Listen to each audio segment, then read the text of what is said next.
జరిగింది ఓ ప్రమాదం, ఏముంది నీ ప్రమేయం, దేహానికైన గాయం ఏ మందుతోను మాయం.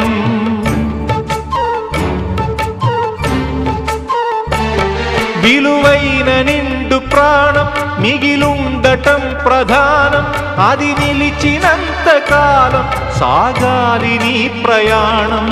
స్త్రీల తనువులోని శీలమున్నదంటే పురుష స్పర్శతోనే తొలగిపోవునంటే, ఇల్లాళ దేహాలలో శీలమే ఉండదనా, భర్తన్న వాడెవడు పురుషుడే కాదువనా.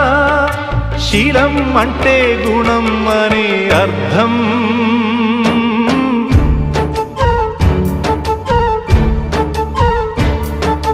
నువ్వేమి చేశావు నేరం,